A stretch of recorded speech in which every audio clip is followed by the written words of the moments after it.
എറണാകുളത്തേക്ക് നമുക്ക് പോകാം. നേട്ടമുണ്ടാക്കാനാകുമെന്ന് CPM ജില്ലാ സെക്രട്ടേറിയറ്റിന്റെ വിലയിരുത്തൽ വരികയാണ്. 6 സീറ്റുകൾ നേടാനാകുമെന്നാണ് പ്രതീക്ഷ. തൃപ്പൂണിത്തുറ ആധികാരികമായി നേടാനാകുമെന്നും കണക്കുകൂട്ടൽ വരികയാണ്. പ്രദീപ് ജോസഫ് ചേരുന്നുണ്ട്. കഴിഞ്ഞ തവണത്തെ 5 എന്നതിലേക്ക് ഒരു സീറ്റ് കൂടി ഉണ്ടാകും പാർട്ടിക്ക് എന്ന് എറണാകുളം ജില്ലയിൽ CPM വിലയിരുത്തുന്നത് എങ്ങനെയാണ്? എന്തൊക്കെയാണ് കണക്കുകൂട്ടലുകൾ വരുന്നത്? പ്രജീഷിൻ്റെ UDFിൻ്റെ കോട്ട എന്നറിയപ്പെടുമ്പോഴും ഇത്തവണ പരമാവധി 6 സീറ്റുകളെങ്കിലും നേടിക്കൊണ്ട് കോട്ട പകുതിയോളമെങ്കിലും പൊളിക്കാൻ സാധിക്കുമെന്നാണ് CPM ജില്ലാ നേതൃത്വത്തിൻ്റെ വിലയിരുത്തൽ. കഴിഞ്ഞ തവണ നേടിയ 5 സീറ്റുകളും നിലനിർത്തും. കൂടാതെ തൃപ്പൂണിത്തുറ അധികമായി പിടിക്കാനാകുമെന്നാണ് അവരുടെ കണക്കുകൂട്ടൽ.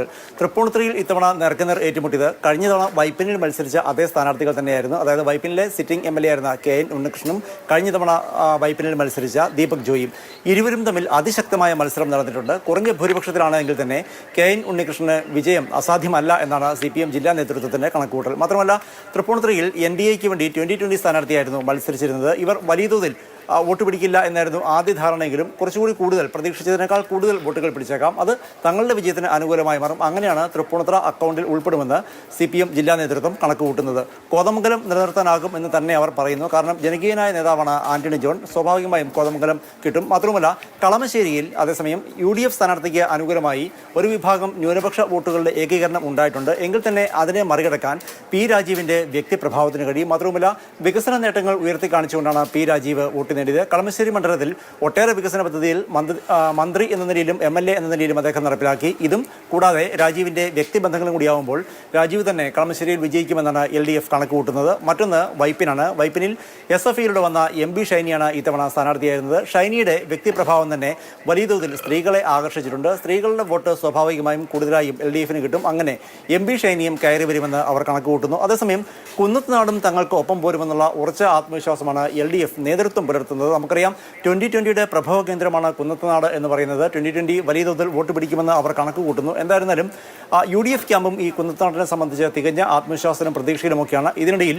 CPM പറയുന്നത് കുന്നത്തുനാട് തങ്ങൾക്കൊപ്പം നിൽക്കുമെന്നാണ്. അങ്ങനെയാണ് കഴിഞ്ഞ തവണ വിജയിച്ച 5 മണ്ഡലങ്ങളും പ്ലസ് തൃപ്പൂണിത്തുറയും തങ്ങൾക്കൊപ്പം നിൽക്കും. അതായത് 6 മണ്ഡലങ്ങൾ LDFന് ഒപ്പം നിൽക്കുമെന്ന് CPM കണക്ക് കൂട്ടുന്നത്. അതേസമയം നമ്മൾ ശ്രദ്ധിക്കേണ്ട മറ്റൊരു കാര്യം, ഇതിൽ പല മണ്ഡലങ്ങളും തങ്ങൾക്ക് ഒപ്പം നിൽക്കുമെന്ന് കണക്കുകളുടെ പിന്തുണയോടെ UDFും പറയുന്ന മണ്ഡലമാണ്. ഉദാഹരണമായി കോതമംഗലത്ത് കഴിഞ്ഞ തവണ മത്സരിച്ച ഷിബു തെക്കമ്പറവും ആന്റണി ജോണുമാണ് ഇത്തവണയും ഏറ്റുമുട്ടിയത്. ഷിബു നേരത്തെ തന്നെ ഗൃഹപാഠം ചെയ്ത് തെരഞ്ഞെടുപ്പ് ജോലികൾ തുടങ്ങിയിരുന്നു. മാത്രവുമല്ല ഒരു ഭരണവിരുദ്ധ വികാരം എന്ന് ഉണ്ടെങ്കിൽ ഇത്തവണ കോതമംഗലത്ത് UDF ജയിച്ചിരിക്കും, ഷിബു തെക്കമ്പറം ജയിച്ചിരിക്കും എന്നാണ് UDF നേതാക്കൾ ചൂണ്ടിക്കാട്ടുന്നത്. മറ്റൊന്ന്, കൊച്ചിയിൽ മുഹമ്മദ് ഷിയാസിന് വിജയം അത്ര ബുദ്ധിമുട്ടുള്ള ഒന്നല്ല എന്ന് UDF നേതൃത്വം കണക്ക് കൂട്ടുന്നു. മറ്റൊരു പ്രധാനപ്പെട്ട കാര്യം BJPയുടെ ചില കണക്കുകൂട്ടലാണ്. അതായത് 2020 ഇത്തവണ സംസ്ഥാനത്ത് 19 സീറ്റുകളിൽ മത്സരിച്ചപ്പോൾ അതിൽ 9 എണ്ണവും എറണാകുളം ജില്ലയിലായിരുന്നു.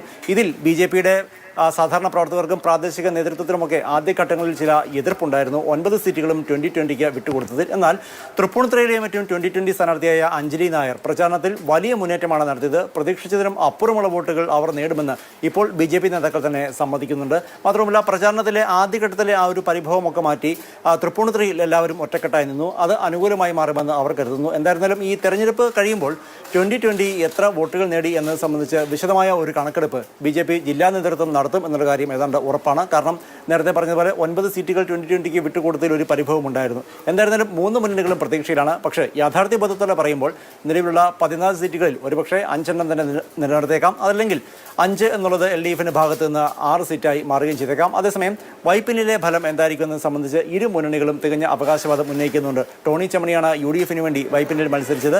വൈപ്പിനിൽ നിർത്താവുന്ന നല്ല സ്ഥാനാർത്ഥിയാണ് ടോണി എന്നാണ് UDF നേതൃത്വം പറയുന്നത്. അതുകൊണ്ട് വൈപ്പിനിൽ UDFിനാണ് വിജയസാധ്യത എന്ന് UDF നേതൃത്വവും വിലയിരുത്തുന്നു.